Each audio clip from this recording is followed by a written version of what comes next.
Hello class 11th, कैसे हैं आप सब।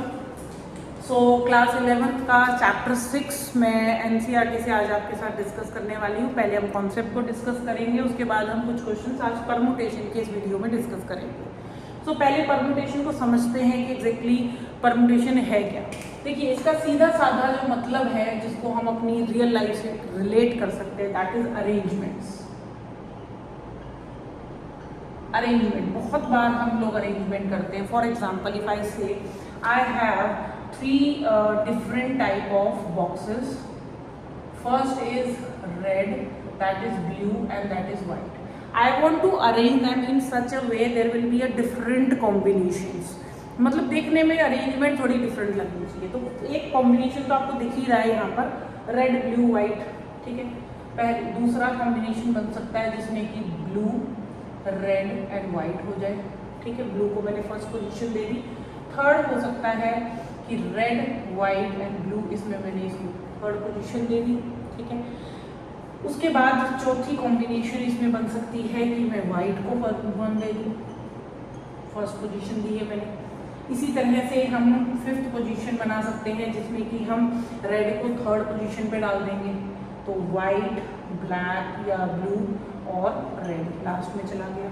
और एक हम कॉम्बिनेशन और बना सकते हैं। देखिए यहाँ पे रेड फर्स्ट पोजीशन पे है, सेकंड पे भी है, यहाँ अगेन थर्ड पे है, लेकिन ये अलग है। अच्छा, उसके बाद हमने यहाँ पर ब्लू को फर्स्ट पोजीशन दी, सेकंड दी, थर्ड दी, ठीक है, थर्ड दी, एक सेकंड पोजीशन भी दी है हमने। और ये कॉम्बिनेशन और बन सकता है जिसके अंदर हम ले सकते हैं वाइट। तो आप देख सकते हो। चलिए 5 की बात करते हैं। आपने देखा कि यहाँ पर डिफरेंट कॉम्बिनेशन मतलब डिफरेंट अरेंजमेंट है, बट कहीं ना कहीं जाकर हम लोग कंफ्यूज नहीं हो गए हैं कि भाई और क्या बन सकते हैं। इज इट पॉसिबल कि बस 5 ही बनेंगे और भी हम कुछ कॉम्बिनेशंस बना पाएँ, ठीक है। तो उसी के लिए हमने परम्यूटेशन बनाया। ये आपको 2 थ्योरम्स हैं या 2 मेथड है जो कि आपको बहुत हेल्प करेंगे डिफरेंट अरेंजमेंट्स को कैलकुलेट करने में। हमें अरेंजमेंट्स कर नहीं दिखाना है, हमें सिर्फ नंबर ऑफ अरेंजमेंट्स बताना होगा, ठीक है। तो अब इसी क्वेश्चन को मैं आपको मल्टीप्लिकेशन थ्योरम से करके दिखाती हूँ। देखिए, वी हैव थ्री ऑप्शंस, मतलब पोजीशंस। हमारे पास 3 प्लेसेस हैं। हमारे पास रेड ब्लू एंड वाइट 3 तरह की हमारे पास क्या है, बॉल्स या बॉक्सेस हैं, ठीक है। अब ये जो फर्स्ट पोजीशन है इसके पास, अच्छा, अब इसमें हमें एक चीज़ जो भी ध्यान रखनी है कि जब हम इनके अरेंजमेंट करेंगे तो कोई रिपीटिशन ना हो।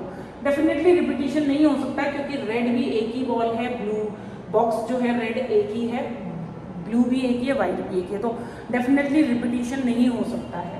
तो यहाँ पर इस पहली वाली पोजीशन पे मेरे पास 3 ऑप्शंस हैं, मतलब कोई भी इन तीनों में से एक बॉक्स में यहाँ पर रख सकती हूँ।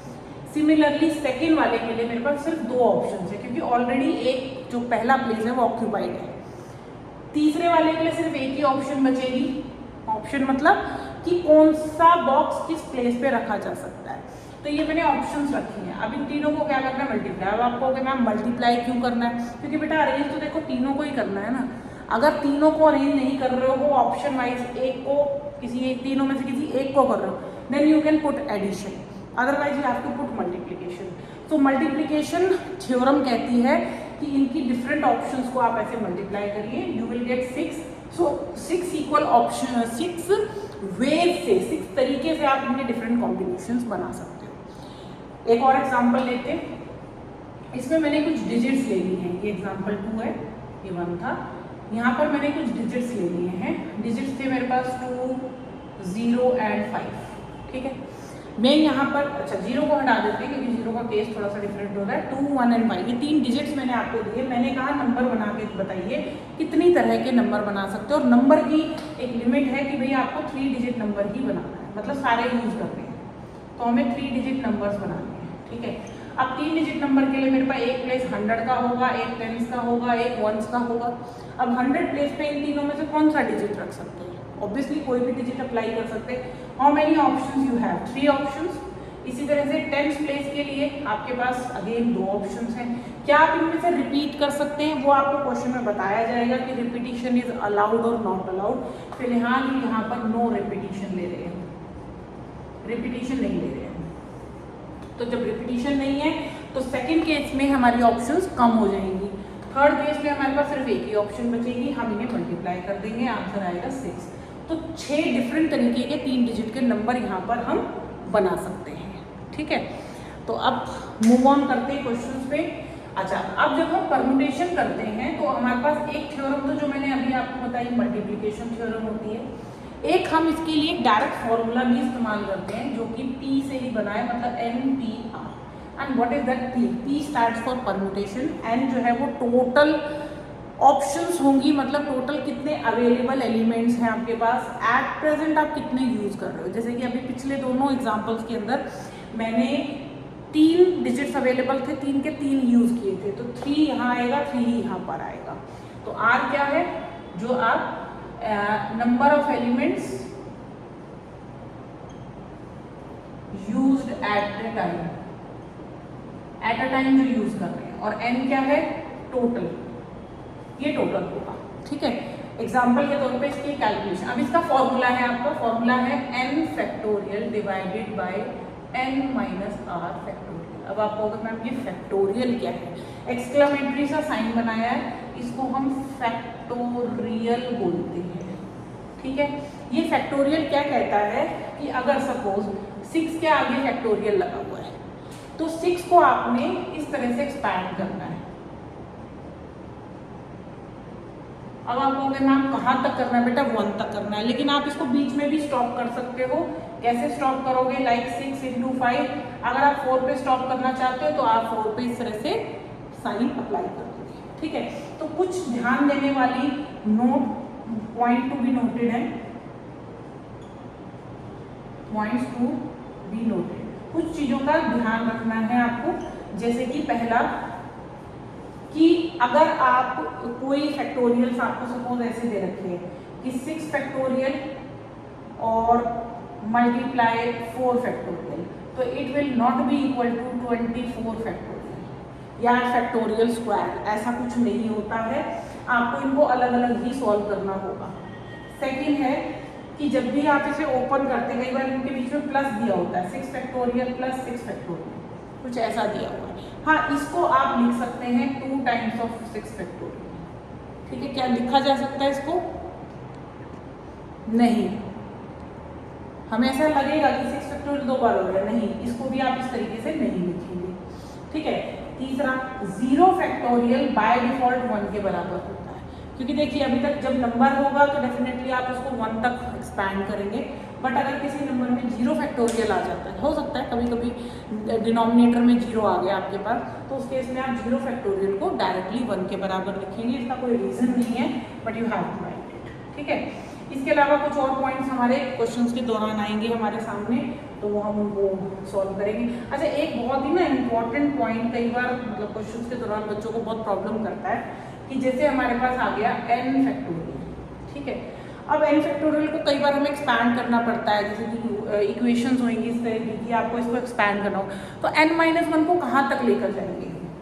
तो n को बेटा n जब नीचे कम होता चला जाएगा तो n फैक्टोरियल को लिखेंगे n × n-1 × n-2 and so on. अगर आप n-2 पे इसको स्टॉप करना चाहते हो तो उसके आगे फैक्टोरियल लगा दीजिए। ठीक है, इसी तरीके से अगर आप इसको आगे कंटिन्यू करना चाहते हैं तो n-3 एंड सो ऑन करते हुए मान लो आपने n-5 पे इसको क्या कर दिया? फैक्टोरियल। तो कभी कभी जब हम नंबर्स को देखते हैं, जैसे कि एक तरफ n-3 आ गया, एक तरफ n-5 आ गया, दोनों तरफ फैक्टोरियल है, तो हमें यही समझ में नहीं आता दोनों में से बड़ा नंबर कौन सा है। कोई दिक्कत नहीं है, वैसे तो जो छोटा दिखता है ना बेटा, बड़ा वही होता है, जो बड़ा दिख रहा है वो छोटा होता है। बट अगर कंफ्यूजन हो तो कोई भी n की वैल्यू ऐसी माइंड में एज्यूम करके देखना कि अगर n की वैल्यू सपोज 10 हो तो 10-3 कितना हो गया? 7, और यहाँ 10-5 कितना हो गया? 5। तो यहाँ 7 आ रहा है, यहाँ 5 आ रहा है, ऑब्वियसली ये बड़ा है, ये छोटा है, क्योंकि जो बड़ा नंबर होता है उसे ही हम एक्सपैंड करके छोटे नंबर तक लेकर जाते हैं। ठीक है, तो बाकी क्वेश्चंस के बीच में आएंगे तो डेफिनेटली मैं आपको ये चीज़ें और क्लियर करूँगी। ठीक है, तो अभी हम कुछ क्वेश्चंस मल्टीप्लिकेशन थ्योरम पे करते हैं, जो कि फर्स्ट एक्सरसाइज में उसमें फैक्टोरियल नहीं दिया है आपको सारे ही क्वेश्चंस मल्टीप्लिकेशन थ्योरम से करने हैं, जैसे कि अभी मैंने समझाए थे आपको। तो फर्स्ट एक्सरसाइज में आपका पहला क्वेश्चन है एक्सरसाइज 6.1 क्वेश्चन नंबर 1। उसने कहा कि एक 3 डिजिट के नंबर फॉर्म करना है जो डिजिट्स अवेलेबल है, डिजिट जो अवेलेबल है वो है 1, 2, 3, 4 एंड 5। ये डिजिट्स अवेलेबल है आपके पास और आपको 3 डिजिट का नंबर फॉर्म करना है, मतलब 100, 10 एंड 1। ये 3 डिजिट का नंबर इस तरह से बनेगा। तो पहला केस है जब रिपीटिशन इज अलाउड, मतलब आप रिपीटिशन कर सकते हो, ठीक है। तो यहाँ 100 है, यहाँ 10 है या 1 है। सोचिए कितने ऑप्शंस है आपके पास। सबसे पहले 5 ऑप्शंस हैं, 5 में से कोई भी एक नंबर आप यहाँ रख सकते हो, तो 5 ऑप्शंस आर देयर। सिमिलरली 10 के लिए कितनी ऑप्शंस, अब रिपीटिशन अगर अलाउड है तो ऑब्वियसली इन 5 में से कोई भी नंबर आप रखेंगे, तो इसके लिए भी 5 ऑप्शंस। वंस प्लेस पे भी आप 5 ऑप्शंस में से कोई भी एक नंबर यहाँ कर सकते हैं, तो ये हो जाएगा बेटा 125। सेकेंड केस में उसने बोला कि रिपीटिशन इज नॉट अलाउड। अब नॉट अलाउड है ये कि आप रिपीटिशन नहीं कर सकते हो, तो 100, 10 और 1 हुआ।